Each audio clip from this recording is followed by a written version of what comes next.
There's scientific consensus that the lives of children are going to be very difficult, and it does lead, I think, young people to have a legitimate question. You know, is it okay to still have children?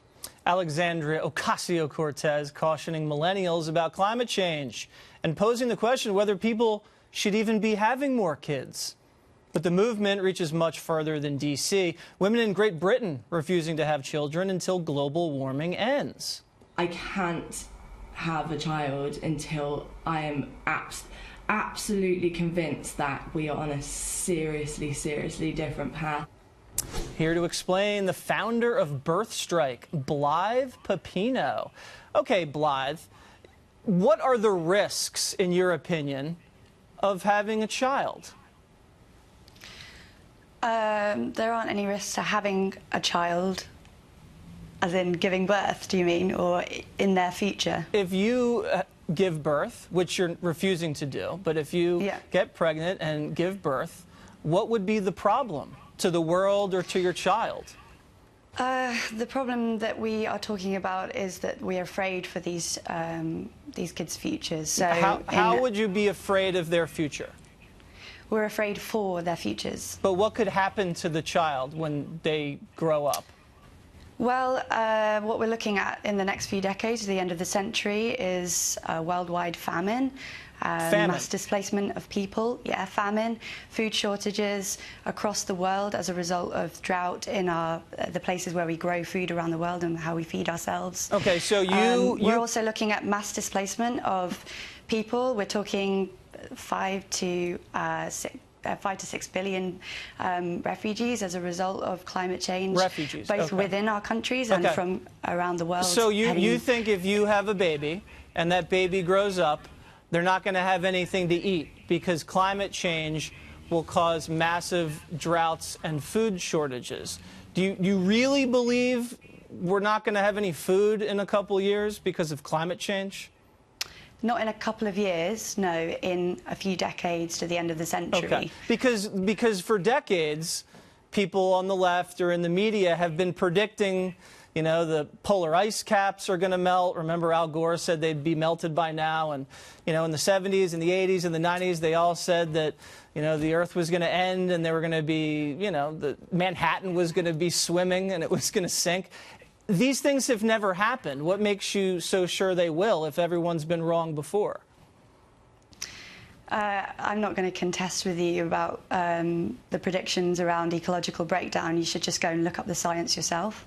Well, I have. I mean, the science isn't always right. I mean, the scientists said Y2K. The scientists now have consensus around this. Well, there was a consensus that Y2K was also going to melt down the entire world. Do you even have a family? I do. Do you have a wife? Do you have children? Yes, I have children, yes. Well, are you worried about them? Are you worried about their futures? No, I think they're going to be great. I don't think they're going to starve. I think they're going to have plenty to eat. I look forward to 20, 30 years' time when that's the case. I really hope that you're right. Well, I mean, I think I am right, and I just don't believe the science because it's not all there. Because you've been told not to believe the science by your government. No. You've been told to not believe the science by your government. Do you remember? And now you've not believed it because it suits you. Because you live in a Western country where things aren't happening in your country just yet, except for the forest fires that happen in California. Except for the other things that are happening as a result of climate change. Do you remember when all the scientists? So you can just continue to Do you remember when all the scientists scientists thought that the world was the center of the universe? Of what's happening? Blythe. But it's coming for us all. Blythe, do you remember when all the scientists said that the Earth was the center of the universe? There was scientific consensus about the geocentric theory. Well, it was wrong. It was wrong. Y2K was wrong. Germ theory was wrong. There's been a lot of errors in the scientific community. And what happens if you have a kid that solves the climate crisis? You'd be denying the world. We haven't got time. We haven't got time for that. Maybe your son or daughter could become a Nobel Peace-winning scientist and get us all off fossil fuels. Why would you deny the world that chance? Have you not listened to anything that people are telling you? I'm listening. I'm just not believing. Well, it's a problem of belief then, isn't it? Okay. Well, maybe belief, maybe gullibility. But Blythe, I wish you well. And do you fly, by the way? Do you drive? I've stopped flying now. Okay. Do you drive? I do drive a bit. Okay. Because that's, you know, that's going to kill us all too. So you might want to start walking.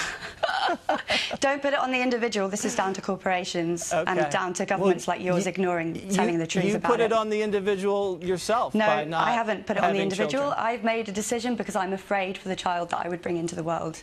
Okay. This isn't an antinatalist movement. Okay. Well, I got to go. Blythe, I respect your belief. No, you don't, because if you respected my belief, you would actually go and have a look for yourself. Okay. Well, I looked before the segment. I just disagreed. But we can have a difference of opinion. Thank you very much. We can, yeah. Thank you. Thank you very much.